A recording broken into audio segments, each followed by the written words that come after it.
Callie is a marine conservation biologist, and she's the founder of the Leatherback Project, which is an organization working to conserve leatherback turtles throughout their global range through community empowerment, research, and activism. Callie's pretty impressive. She is a National Geographic explorer, a United Nations Youth Representative for the Oceans, and United Nations Youth for Wildlife Conservation Ambassador, and she is a fellow at the Explorers Club. So clearly we can see she is dedicated to protecting the oceans and wildlife. And this dedication has brought her and her research all over. She has been to various countries in Latin America, the Caribbean, and in West Africa. So today we're going to hear from Callie about the East Pacific leatherback sea turtles and her work combating their extinction. So I'm excited to welcome you, Callie. I'm going to bring you on in. Hello, welcome to the festival. We're so thrilled to have you. Oh, thank you so much for having me. Thank you for that intro, and I'm just so excited to be here. Absolutely. So I'll let you take it away from here if you want to share your screen. All right. Let me just share my screen really quickly. Okay, can you see that okay?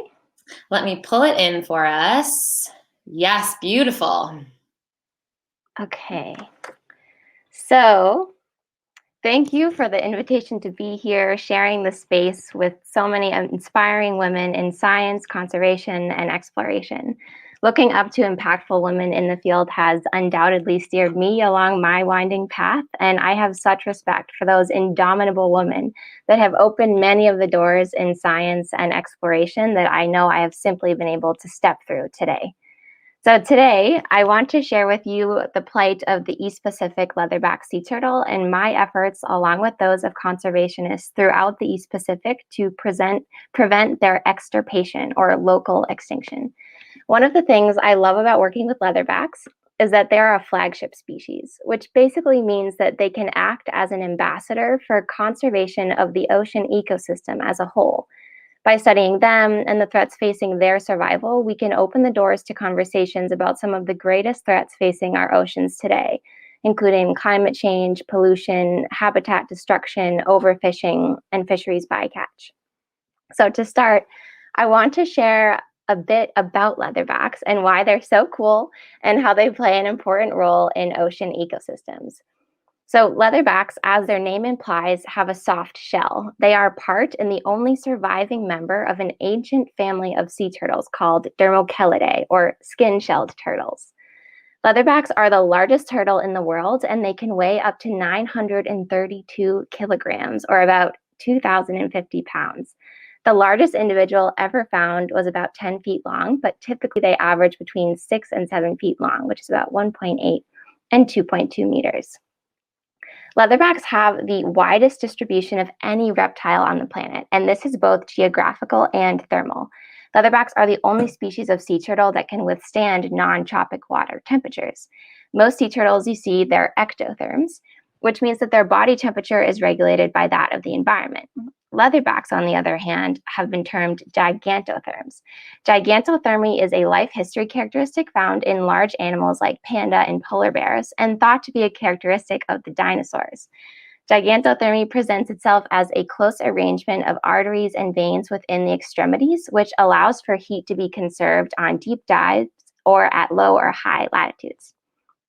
Leatherbacks can dive deeper than some whale species, up to 1,300 meters or about 4,265 feet deep, which is about the depth of 14 football fields stacked on top of each other. At this depth, the ocean is completely dark. This footage was taken by a National Geographic critter cam. Through watching the footage, we can learn about leatherback behavior. Leatherbacks evolved or became a species about 110 million years ago. Dinosaurs only went extinct around 65 million years ago, which means that leatherbacks were alive and thriving alongside the dinosaurs. They have survived the Cretaceous-Tertiary extinction and are only now being threatened with extinction themselves from various ocean basins due to consistent pressures from the human race. Another interesting thing about leatherbacks is that they almost exclusively eat jellyfish, and they can eat their weight in jellyfish every day.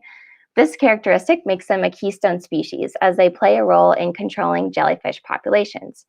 Jellyfish eat small fish and fish larvae, which means that by restoring historical leatherback populations, we can actually help control current jellyfish blooming events and support healthy fish stocks.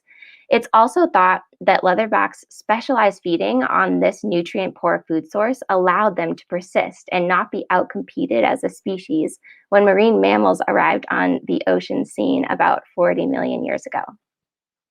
Because leatherbacks eat jellyfish, they have special papillae, or spines, in their throats made out of keratin, which is the same material as our fingernails. These spikes allow leatherbacks to successfully swallow their slippery prey. When female leatherbacks are around 16 years old, they return to the beach where they hatch to lay their own clutches of eggs. Leatherbacks usually lay between 60 and 80 eggs, and only about 40 to 60% of those eggs successfully hatch. And of those 40 to 60%, only one hatchling in 1,000 survives to sexual maturity. This is why it's so important to focus our protection efforts on the adult leatherbacks that have already successfully hatched and made it past so many obstacles to be able to return to where they were born to create the next generation. So as you watch this next video, I would like to share a story with you. So it was 2015, and I was in Costa Rica working as a research assistant for a leatherback conservation program. After being trained in how to dig a mock leatherback turtle nest in a hatchery, safely transport eggs, measure and tag leatherbacks, the anticipation of seeing one for the first time was off the charts.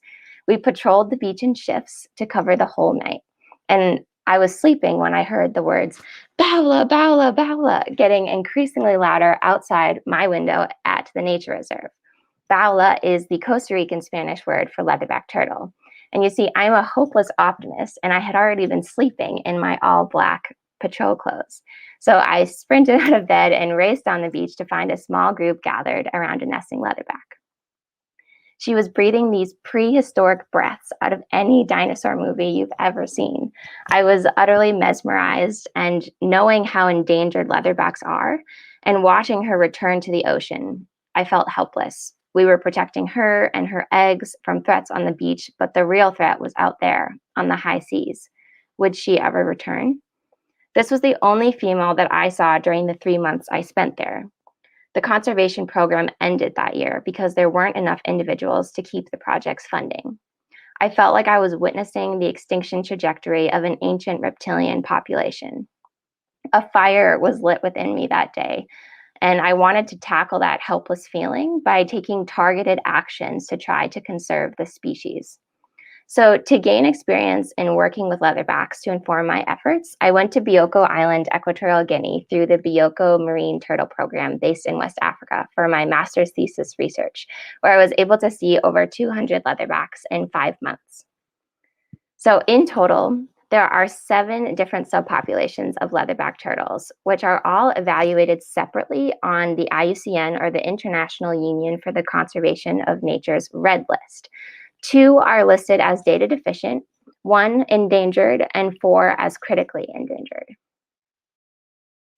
So while I was in West Africa, the situation had worsened greatly in the East Pacific. This figure is from the mass nesting beach in Costa Rica, where, as you can see, in the 1980s, there were as many as 1,500 nesting females per season. During the 2019-2020 season, there were just 4. And this figure was generated by the regional network dedicated to leatherback conservation, Laud-APO, and it shows that in 2020, there were less than 150 nesting females throughout the entire region from Mexico to Ecuador. We've been protecting the major nesting beaches for decades now, and this decline persists, and we know why. Fisheries bycatch. Leatherbacks can only hold their breath for around 80 minutes, and gill nets can be set for 24 hours or more in many parts of Latin America. A paper with this figure came out in 2018, and it's been influential in my career. These data were collected via fishermen surveys. Each circle in the figure represents a fishing port in Ecuador on the left, Peru in the center, and Chile on the right. The size of the circle represents the approximate number of turtles that were caught per year as bycatch in gillnet fisheries. You can see all of the ports with the highest bycatch rates are in Ecuador, and in fact, Ecuador contains 87% of sea turtle fisheries bycatch in the Southeast Pacific, which equates to about 40,500 turtles of all species per year. I started investigating further into Ecuador, and the photos that I was able to accumulate through the collaboration with the Ministry of the Environment were astounding. As many as 12 leatherbacks were washing up on Ecuador shores per year, which was more than were nesting at the Costa Rican mass nesting beach at the time. It was clear that the fate of East Pacific leatherbacks would be sealed within the next 5 to 10 years. I finally knew exactly where energy needed to be focused and what I wanted to do about it. So a year and a half ago in 2019, I started the Leatherback Project. The 4 pillars of our organization are outreach, conservation, research, and advocacy. So I got on a plane to Ecuador, not knowing more than a few people and not really sure where this path would lead. I learned that the key to starting from square one on the ground in a new country is talking to everyone you possibly can about the mission. So I spoke to the guy next to me on the bus, the waitresses, the person selling patacones on the side of the road, hostel receptionists, etc. Until in just a couple weeks, I had found a network of individuals that helped me secure a meeting with the National Fisheries Institute of Ecuador. So what I needed to talk about in this meeting was the state of the leatherback population in the East Pacific and the 2 main ways that leatherback mortality can be reduced, and of course, why they should care. So the first way is through decreasing the frequency of entanglement in fishing gear, which is kind of intuitive. And one way that we can do this is to use bycatch reduction technology. The key to successful bycatch reduction technology is finding creative ways to exploit the differences in sensory capabilities between the target fish species and non-target species, which are often endangered. Green LED lights have been shown to decrease bycatch of sea turtles from anywhere from 40 to 81% without significantly affecting target fish catch. And a new study came out just a few months ago that observed a 93% decrease in sea turtle bycatch with the use of purple LED lights. Sea turtles can see green light as we can, but bony fish species can't, so their behavior is unaffected. Studies have also shown that LED lights can decrease the bycatch of marine mammals and seabirds. So the second way to decrease leatherback mortality is by increasing the survivorship of individuals that do happen to become entangled. So oftentimes what happens is that turtles that don't drown in the nets are killed, as they can be viewed as pests for creating large holes in fishing nets. In this photo, the cracks in the turtle skull can be seen. This species provides a great ecosystem service, and it actually supports healthy fisheries. So it's so important to start conversations about this ecosystem service in fishing communities to show that leatherbacks are an aid to the fishing industry when they're alive. So in the meeting where I proposed a light trials project to combat fisheries bycatch, there was certainly interest and it went really well, but there were some major concerns raised. One was a distrust in the survey data collected by that fisherman survey study. One point raised was that fishermen could really say anything they wanted. It doesn't mean that there are actually that many turtles being caught per year. They said that to invest more time and money in the problem, they would really need to see more evidence. So I said, okay, you need more evidence, you'll have more evidence. So as I started talking about the issue and potential solutions in different communities and universities, the Leatherback Project team organically grew. And now we make up more than 25 students, along with local biologists, volunteer veterinarians, and fishermen. Through these discussions, we learned that decreasing bycatch of sea turtles and marine mammals would be hugely helpful for the fishing community. These large species continually rip holes in nets that can be very timely and expensive to repair. And large species can also drag nets great distances from where they were originally set, which can cause fishermen to lose nets altogether or expend lots of extra gasoline and funds trying to search for them. Nets that are consistently moving due to large thrashing animals, they also catch less fish. So these were insights that I didn't have before arriving in Ecuador, and I was just so excited and relieved that decreasing bycatch was a mutual goal. So we continually conduct surveys with fishermen to better understand endangered species habitat use, cultural ecological knowledge, perspectives on conservation, interest in participation in bycatch reduction technologies, and ideas for making a positive impact for endangered species and fishing communities. We are also monitoring over 30 kilometers of Ecuador's coastline to document stranding events of sea turtles and evidence of fisheries interactions. This activity only started weekly in September 2020, and we have already documented over 200 individuals of threatened and endangered species, including cetaceans, sharks, seabirds, and sea turtles. A couple of the stranded turtles we found were still alive, so we were able to work with local rehabilitation facilities to get them the care that they needed before releasing them back into the wild. So now to show some happier photos.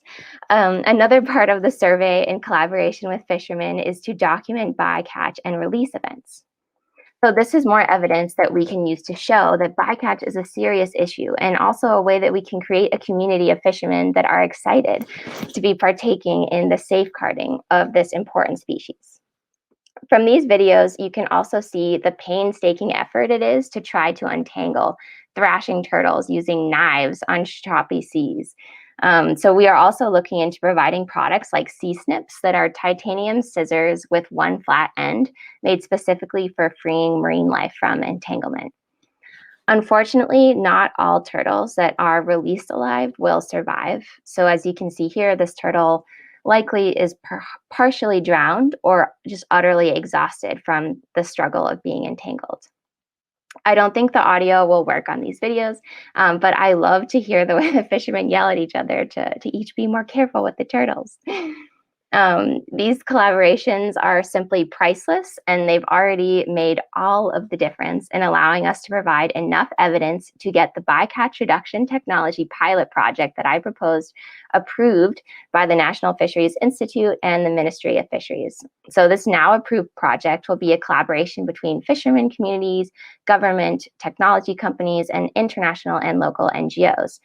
And what we will do is test the use of green and purple LED lights in Ecuador's artisanal gillnet fleet using fishing vessels that will fish in pairs, one vessel with and one vessel without lights. We will compare bycatch and target catch after 6 months. As the government is directly involved in the project, this will allow for a more seamless transition between project data analysis and tangible regulatory action. Fisheries Institute leaders have made it clear, which is very important, that countrywide implementation of convincingly effective gear modifications is in fact on the table. So I would like to quickly mention a couple other projects that we're working on just before taking questions. The Leatherback Project started an advocacy campaign called Rights for Nature that is working with youth, scientists, conservationists, and political leaders around the globe to advocate for legal and constitutional rights of nature to exist, persist, and regenerate its vital cycles. We're currently working in 4 countries, and we've just gotten started. This photo was taken a year ago yesterday during discussions with the First Lady of Panama about the new Rights for Nature law that we proposed and co-drafted with Senator Juan Diego Vasquez. We are also working on an artificial intelligence photo identification program for leatherbacks to help us learn more about regional population connectivity and to be used in regions of the world where expensive tagging equipment can't be consistently supplied. And lastly, just as COVID hit, I returned from a research expedition through a National Geographic Society Early Career Grant to the Pearl Islands, Panama, to find new sea turtle nesting and foraging grounds and to evaluate local threats. This was a flag expedition through the Explorers Club and Wings World Quest, and I'll hopefully be able to share more about this soon. So I definitely want to take a minute just to thank our generous donors and sponsors and share my contact information and social channels for the organization in case you'd like to reach out, get involved, or follow along.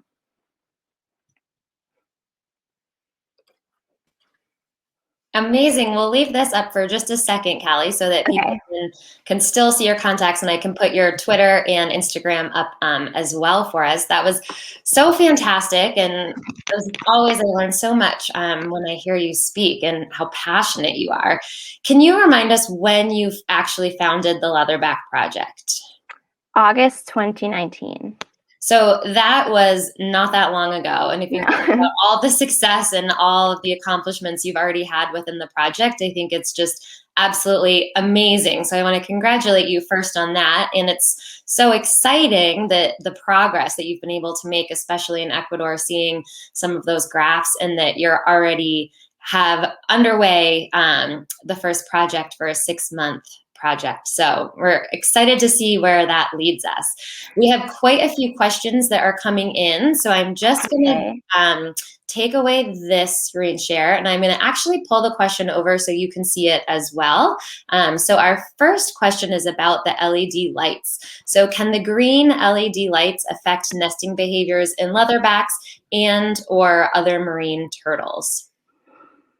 That's a good question. So the green LED lights will actually be placed on the gill nets, which is where the lights will be interacting with the turtles during their foraging behavior, so in their foraging grounds. And usually the nesting grounds are in different parts of the same ocean basin.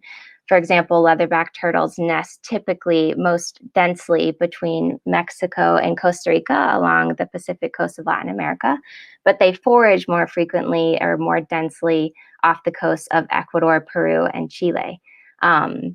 So the nesting turtles, in essence, what I'm trying to say, wouldn't necessarily be interacting or seeing these green lights that will be on the nets. But an important thing to think about when we work with nesting turtles is that their wavelength, the visual spectrum of light that they see is a little bit different than ours. And as we all know, white light can really affect night vision. So when we're working with sea turtles, we usually use red light only on our headlamps. And this wavelength of light is just barely visible to them and allows us to work with them without bothering them and disturbing their nesting process as little as possible. Wonderful. And there's another question that is along the same lines as the nesting lights, having to do with the urban lights. So are there any street lights along where they do nest, not where they forage, obviously in the ocean, but along the shores where they nest? Are there any urban street lights that are that kind of white light that are affecting their nesting patterns? And is that something that might be needed to be looked at in the future? Yes, that is a really great point. Light pollution is a major threat of adult females and even more specifically hatchling turtles, because hatchling turtles use moonlight to guide their path from their nest to the ocean. The way the moonlight reflects off of the ocean surface is kind of a beacon for them. So if a sea turtle nest is here and the ocean is here and the street lights are here, maybe the street lights will appear brighter than the moon reflection off the water. And a lot of times little hatchling turtles will actually go the wrong way. And then they can get run over by cars and all sorts of horrible things. So light pollution is a really important thing that we need to look at on all nesting beaches. And in a lot of the more developed areas, this can be even more of a challenge, especially on privately owned properties where you can't necessarily mandate that people change the lighting on their personal houses. So we just do the best that we can through public education and outreach. Amazing. That's so much of it is just educating the people in the community as to what they can do. Speaking of offering help and assistance, Fallon is wondering, first off, this was a great presentation. And is there anything that we can do to help from here in Canada? Oh, wow. I love that question. There are so many things that you can do to help sea turtles. One of the things that is an easy go-to, I think, for leatherbacks in particular. So as I mentioned, leatherbacks only eat jellyfish, and jellyfish look like plastic bags, especially when they're floating in the ocean.